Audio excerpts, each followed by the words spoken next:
Parce qu'il y a beaucoup de gens qui arrivent en Europe avec leur diplôme et ensuite on leur dit ah ton diplôme n'est pas valide. Donc ils se trouvent à travailler tant que femme de ménage, tant que janiteur, etc. Et moi je voulais vraiment le montrer comme quoi l'informatique c'est aussi une option. C'est pas qu'est-ce que vous avez étudié, c'est pas qu'est-ce que vous avez fait quand vous êtes dans votre pays ou etc. Mais ça peut être quelque chose qui peut vous changer la vie, comme il l'a fait avec moi. Donc, il y a eu Covid et j'ai dû arrêter parce que mon travail s'est basé sur voyager. Et je me suis dit, écoute, c'est un bon moment de faire une transition vers la cybersécurité parce que c'est quelque chose qui m'a toujours impressionné. Je suis fan de Mr. Robot, I'm like, ça y est, il est temps. On était en lockdown et tout, et surtout j'étais enceinte avec ma fille. Donc je me suis dit, c'est bon, je vais étudier le SSCP, qui est le diplôme d'entrée de base pour quelqu'un qui n'a pas fait une formation, un master ou un bachelor en cybersecurity. C'est vraiment je pense que c'est la entry level certification que tu peux faire si tu veux commencer dans le domaine de cybersécurité. Donc j'ai étudié ça pendant un an en étant enceinte et j'ai accouché en décembre et en février j'étais assise pour mon examen. J'ai réussi. C'était le premier examen de ma vie que j'ai réussi. On ne peut pas imaginer. Je suis quelqu'un qui prend pas très bien les examens. Je stresse, je me pose des genre 50 000 questions avant de répondre à une question. Donc, avoir réussi mon première certification, c'est pas facile. Je sais pas si tu as déjà passé, mais c'est pas facile cet examen. Pour pouvoir les réussir en première fois, ça m'a donné ça y est, je vais postuler pour un boulot maintenant. Je vais mettre. Donc, je commence à postuler. Et finalement, on arrive aux mêmes situations. Reject, genre entry level, pas assez de connaissances en cybersécurité. Ensuite, pas assez d'expérience, parce que je pense qu'ils cherchent quelqu'un qui a 10 ans d'expérience, mais qui commence sa carrière. Donc, et un jour, je ouvre mon LinkedIn et je reçois un message en disant ah, bonjour Nadia, il y a Microsoft qui cherche des gens. I was like, yeah, right, come on. Et je réponds toujours, seriously.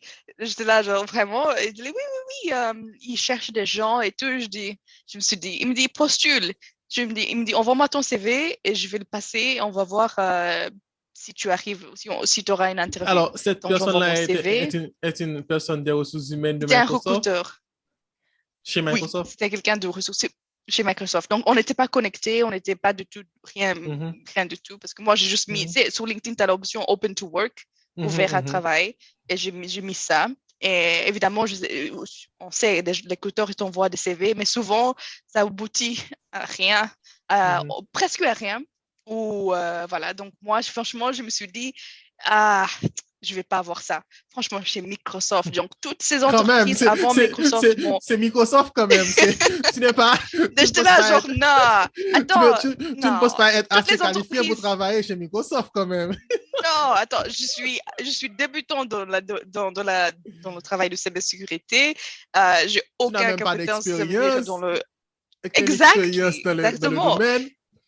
Et surtout avec les entreprises qui m'ont rejeté, genre, j'ai eu, genre, je pense que c'était vers 6 7 rejets avant. Et j'étais là, genre, Mhm. si eux, ils m'ont rejeté, tu penses que Microsoft, ils vont faire quoi?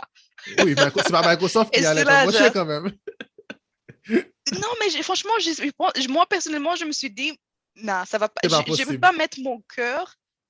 Je vais pas mettre mon cœur à 100% parce que c'est quelque chose où je suis quand même pas un expert dans le réjection, mais je me suis dit, écoute, je vais pas investir mon cœur à 100% parce que je pense que ça va aboutir à rien parce que, attends, c'est Mhm. Microsoft, quoi. Donc, j'envoie mon CV, on fait l'interview avec le HR, on discute et je lui explique tout ce que je fais. Je fais Try and Hack Me, je suis sur Hack the Box, je passe mon temps à créer des labs et simulations, je suis sur Cybrairie, etc.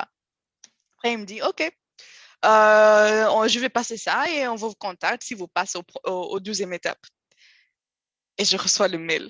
Félicitations, vous avez passé au 12e. Oh my God, c'est pas vrai. J'étais là, genre, non, c'est vrai. Attends. Ben, je me dis, attends, je vais pas trop m'exciter. Je vais pas trop commencer à me dire que comme quoi j'ai gagné Rigolo. le combat avant même de avoir gagné. Parce que c'est un Mhm. combat ici. Et Yeah. je passe je suis invitée pour le deuxième entretien. Et chez Microsoft, ils rigolent pas avec leurs entretiens. Genre, ils t'expliquent que voilà, on t'envoie une présentation, tu dois créer une présentation que tu vas présenter qui tu es, qu'est-ce que tu fais, etc. Ensuite, la deuxième